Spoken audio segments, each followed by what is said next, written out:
Well, now you've learned all about nigiri sushi, and there's one more thing to learn though, and that's what is the etiquette of how we eat this. So Hajime, can you share that with us? Yes. First of all, what you need to think about is which kind of utensils you use to eat sushi. Usually, you're going to get the wet towel like this at the beginning of the sushi, so you're going to basically use your hand to eat the sushi. And I will show you how to utilize the chopsticks to eat sushi later on. But even if I go to Japan, I will eat it that way. So just do it that way. Trust yourself. Eat with your hand.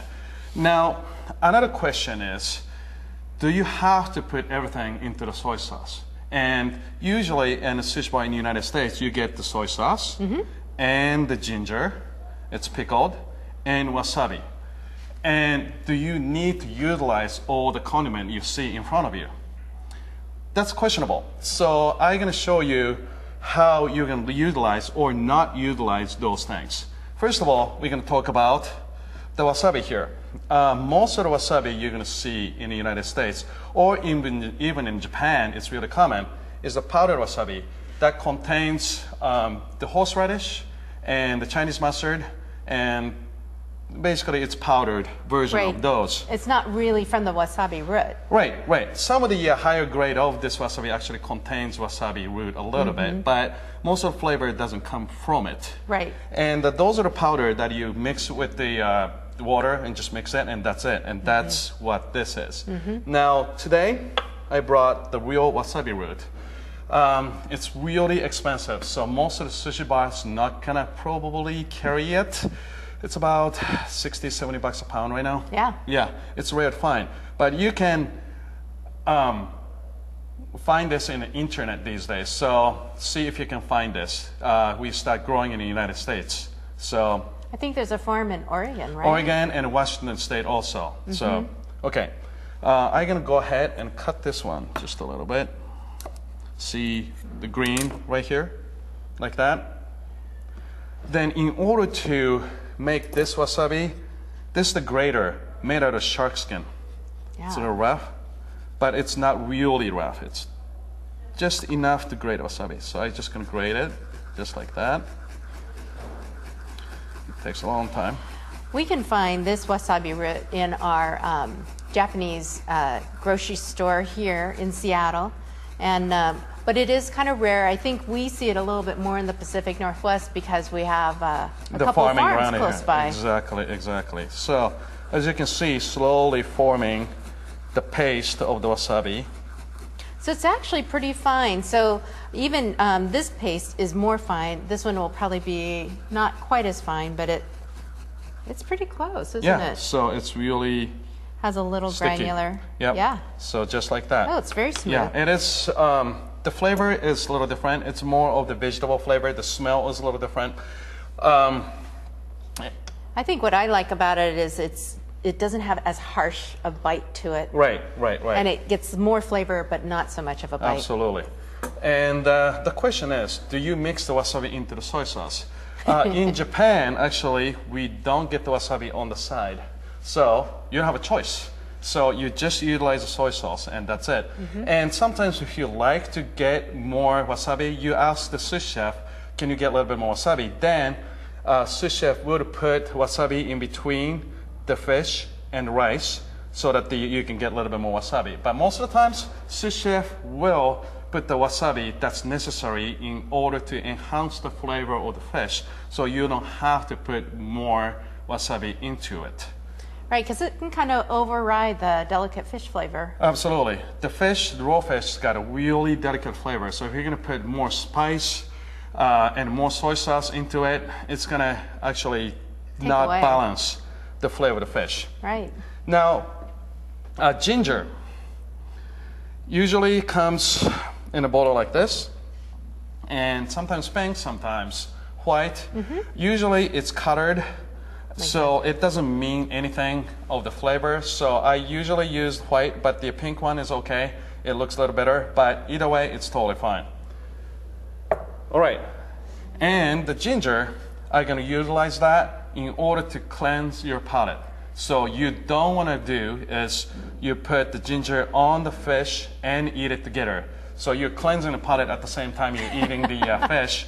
So you're not going to basically taste any of the fish.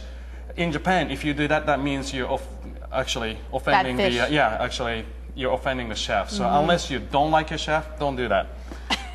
Now, finally, I'm going to show you how to eat the sushi. Okay, so I'm going to utilize this wet towel here.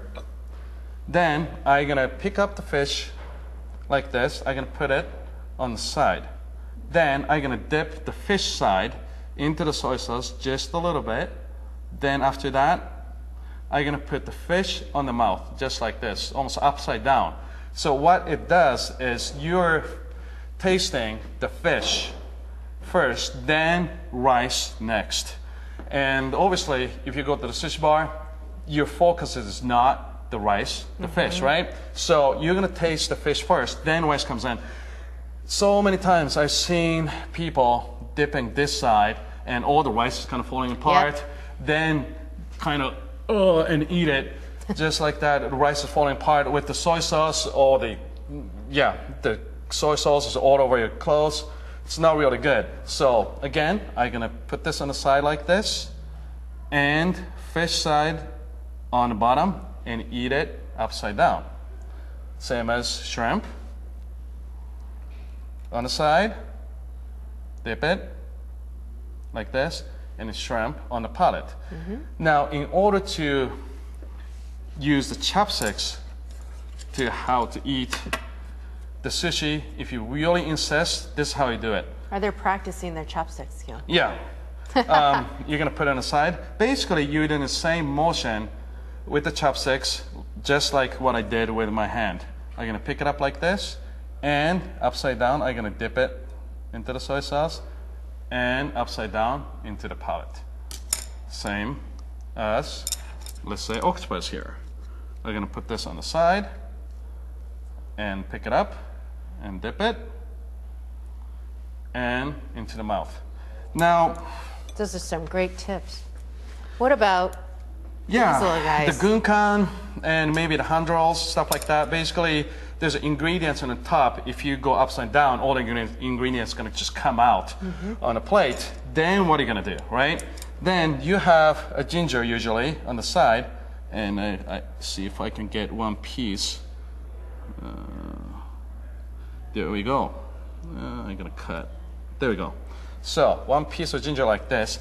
I'm going to dip this into the soy sauce and utilize this as a brush and put it on the top, just like that. Then carefully pick this up, and again, I'm going to put the ingredient on the palate upside down. And I'm going to put this ginger on the side because it's already soaked in the soy sauce. I don't want to eat that. Then if I'm going to eat another sushi later, I'm going to utilize this ginger that's not soaked in the soy sauce, eat this in between the sushi. To clean your palate. Clean the palate, exactly. So that's how you eat sushi. Wow, those are such great tips. And now when you go to the sushi bar, you can practice this and really impress your sushi chef. Like, you know a lot about eating sushi, and you never know, you might get something extra. Yes, and it is good to ask the sushi chef too. Sometimes sauce is already on the top of the sushi already, so you don't even need to do anything. You just eat it as is. So always ask the sushi chef, is this piece, should I dip this in the soy sauce? Should I use wasabi? Should I do this? All the time. Sometimes I put a little lemon and salt and eat it that way, and I don't want you to use soy sauce, period. So just ask the chef, I don't know anything, this piece, what should I do? I think that's the best way to go. Yeah, and then you really are able to enjoy the freshness of the ingredients and really get the flavors that are meant to be there. And your sushi chef will really take care of you. They'll put the right amount of wasabi, the right amount of sauce, and you'll have a whole new experience. Right, sushi chef's gonna like it, and you're gonna like it. You're gonna have completely different experience eating that way. Well, great. Well, thank you so much, Hajime. You have given us so many things to practice. Yes. And also just a new way to enjoy sushi eating. I mean, when I go to the sushi bar now, there's a whole different perspective that I have when I go, and I really appreciate it. So thank you so much. Thank you. Hajime Sato from Seattle, Washington, and his restaurant is Mashiko Japanese Restaurant and Sushi Bar.